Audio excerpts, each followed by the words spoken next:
اس وقت دنیا میں تقریباً تیسری جنگ عظیم شروع ہو چکی ہے، اور جو حالات آگے بڑھ رہے ہیں، جو بھیانک حالت آنے والے ہے، الامان الحفیظ یقینی طور پر اب جو یہ حملہ ہوا ہے ایران کے اوپر،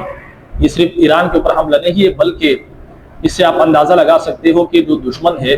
جو قوتیں اس وقت چاہتی ہے کہ اس پوری دنیا کو یرغمال کیا جائے اور یہاں پر اپنی تسلط قائم کی جائے، اور جو خواف اسرائیل دیکھتے ہیں کہ بھائی ہم گریٹر اسرائیل بنائیں گے، تو اس کے لیے باقاعدہ عملی طور پر وہ میدان میں اتر چکے ہیں۔ انہوں نے اپنا بھی نقصان اٹھایا، لیکن اس نقصان اٹھانے کے لیے ظاہر سی بات ہے کہ ان کا ایک مشن ہے کہ ہم نے گریٹر اسرائیل بنا کر رہنا ہے، اور ظاہر سی بات ہے کہ یہ جب بنائے گا تو ظاہر سی بات ہے اس میں مسلمانوں کے جو مقدس مقامات ہیں، بیت اللہ، حرمین شریفین، وہ بھی آئیں گے، تو پھر ظاہر سی بات ہے کہ اس میں جو دیگر ممالک ہیں، جو عرب نہیں ہے، پاکستان ہو گیا، افغانستان ہو گیا، دیگر اسلامی ممالک، وہ بھی اس جنگ میں ظاہر سی بات ہے کہ یہ جو اس وقت آگ لگائی گئی ہے، یہ آگ صرف ایران کے حد تک نہیں ہے، بلکہ یہ آگ پوری دنیا کو اب لپیٹ میں لینے والا ہے، کیونکہ جب ایٹمی قوتوں تک بات پہنچے گی تو پھر ظاہر سی بات ہے کہ پھر جو حالات ہوں گے وہ مزید ابتر ہو جائیں گے، اور ظاہر سی بات ہے کہ اس وقت دنیا اس کی متحمل نہیں ہو سکتی، لیکن اس وقت جو حالات بنائے جا رہے ہیں اور جس قوت کے ساتھ، جس شدت کے ساتھ یہ جو طبقہ ہے، یہ جو طاغوتی قوت ہے، جس طریقے سے اپنے اس مقصد کو عملی جامہ پہنانے کی وہ کوشش کر رہے ہیں اور کسی بھی حد تک وہ جا رہے ہیں، تو یقینی طور پر یہ جو سچویشن ہے، یہ جو حالت ہے، یہ بہت ہی بھیانک حالت کی طرف جا رہے ہیں۔ اور ظاہر سی بات ہے کہ اس وقت اگر عرب ممالک کی حالت کو اگر آپ دیکھیں تو یقینی طور پر ان کی حالت پر ہمیں رونا آتا ہے کہ آپ سعودیہ اور دیگر جو امارات کے عرب امارات کے جو ممالک ہے، دبئی اور اس کے علاوہ قطر، دیگر ممالک جو ہے، اب ان کی حالت کو دیکھیے کہ ان کے پاس کچھ بھی نہیں ہے۔ تھوڑی بہت جو ہے وہ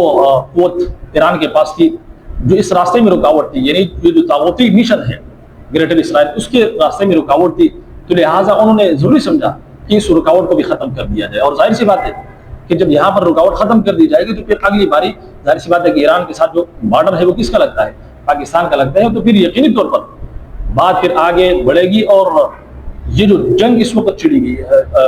گئی ہے اور جس طریقے سے یہ جو آگ لگائی گئی ہے، یہ آگ جیسا کہ میں نے شروع میں کہا کہ یہ صرف ایران کے حد تک محدود نہیں، بلکہ اس وقت جو خلیجی ممالک ہیں وہ بھی اس آگ کی لپیٹ میں ہے، اور یہ جو آگ ہے یہ جنوبی ایشیا میں بھی داخل ہونے والا ہے۔ جیسے آپ دیکھ سکتے ہو حالت جس طریقے سے جا رہے ہیں، اور ظاہر سی بات ہے کہ اس میں کسی نہ کسی طریقے سے پاکستان کو بھی گھسیٹنے کی کوششیں ہو رہی ہے، جس طریقے سے ایران کو جو ہے باقاعدہ حملہ کر کے یہاں پر اگر انہوں نے اپنی تسلط قائم کر دی تو پھر ظاہر سی بات ہے کہ پاکستان کا بارڈر ایران کے ساتھ لگتا ہے، تو پھر ظاہر سی بات ہے کہ ایٹمی طاقتیں آمنے سامنے ہوگی۔ جب ایٹمی طاقتیں آمنے سامنے ہوگی تو یقینی طور پر یہ تیسری جنگ عظیم کی جو شروعات ہے تقریباً وہ شروع ہو چکی ہے، اور اس میں سمجھتا ہوں کہ کوئی دیر نہیں لگے گی، اللہ نہ کرے، لیکن جو حالات اس وقت سامنے آ رہے ہیں تو یقینی طور پر بہت ہی بھیانک ہے۔ بدقسمتی یہ ہے کہ اس وقت مسلمانوں کی حالت کو اگر دیکھا جائے تو ان کی حالت پر رونا آتا ہے کہ وہ ممالک کہ جو اپنے آپ کو مسلمان کہتے ہیں، انہوں نے دشمن قوتوں کو اپنے ممالک کے اڈے دیے کہ آپ ہمارے تحفظ کرو گے۔ وہ دشمن قوتیں جو یہاں پر ان کی ساکھ کو ختم کرنا چاہتے ہیں، ان کے نام و نشان کو مٹا کر وہاں پر گریٹر اسرائیل بنانے کے لیے پرعزم ہے، آپ نے ان کو اڈے دی ہے کہ وہ آپ کی حفاظت کریں گے، یقینی طور پر یہ اپنے پیر پر خود کلہاڑی مارنے کے مترادف ہے۔ تو لہٰذا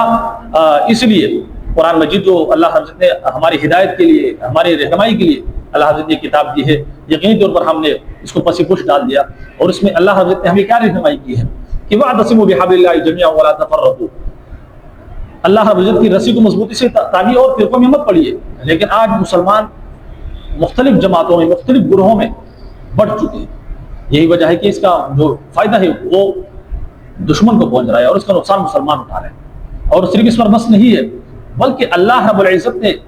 کیا فرمایا؟ وَلَا تَنَازَعُوا فَتَفْشَلُوا وَتَذْهَبَ رِيحُكُمْ، آپس میں تنازع مت کرو۔ آج مسلمان آپس میں دست گریباں ہیں، جتنے بھی اسلامی ممالک آپ دیکھ لیجیے، یہاں تک کہ پاکستان اور افغانستان ایک دوسرے کو مارنے میں لگے ہوئے ہیں، اور رمضان مبارک کا مہینہ ہے، تو آپ اندازہ لگا لیجیے کہ اللہ حضرت نے قرآن مجید نے کس طریقے سے ہماری رہنمائی کی ہے۔ وَلَا تَنَازَعُوا فَتَفْشَلُوا وَتَذْهَبَ رِيحُكُمْ، وَلَا تَنَازَعُوا، تم آپس میں تنازع مت کرو، فَتَفْشَلُوا، تمہاری جو طاقت ہے وہ کمزور ہو جائے گی، جو طاقت ہے وہ کمزور ہو جائے گی، وَتَذْهَبَ رِيحُكُمْ، اور تمہاری طاقت ختم ہو جائے گی۔ تو ہم آپس میں لڑ رہے ہیں، ہم خود اپنی طاقت کو ختم کر رہے ہیں۔ اور پھر اس پر بس نہیں ہے، بلکہ اللہ رب العزت نے ایک قدم آگے بڑھ کر فرمایا کہ وَأَعِدُّوا لَهُمْ مَا اسْتَطَعْتُم مِّن قُوَّةٍ، کہ دشمن کے مقابلے میں طاقت حاصل کرو۔ لیکن آپ دیکھ لیجئے کہ اس وقت مسلمان کے پاس کیا طاقت ہے دشمن کے مقابلے میں؟ کیا، بلکہ انہوں نے دشمن کو وہ اختیار دیا کہ آپ ہمارے تحفظ کریں،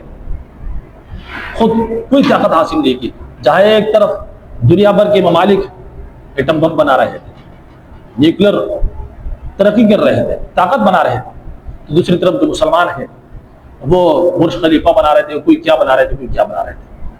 عیاشی کے جو سامان ہے وہ بنا رہے تھے۔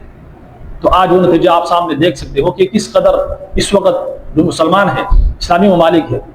ان کی حالت کو آپ دیکھ لیجئے کہ وہ کس قدر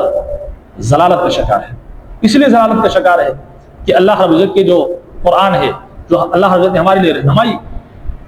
ہدایت کا ذریعہ بھیجا ہے، ہم نے اس کو پس پوچھ ڈال دیا، اس کی تعلیمات کو ہم نے چھوڑ دیا، اور دشمن کے مقابلے میں ہم سوئے رہے۔ عیاشی کے لیے ہم نے تو جگہ بنا دی،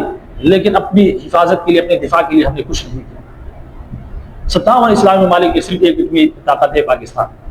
پوری دنیا کی نظریں اس کے اوپر ہے، اور لوگ یہ جو حالات بن رہے یہ بھی اسی ملک کے لیے بنائے جا رہے ہیں اس وقت۔ بہرحال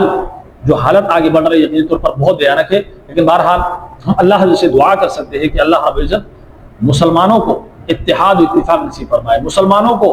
ایمانی غیرت، ایمانی قوت عطا فرمائے، اور مسلمانوں کو دشمن کے مقابلے میں طاقت حاصل کرنے کی توفیق عطا فرمائے۔ اجازت دیجیے، السلام علیکم ورحمۃ اللہ وبرکاتہ۔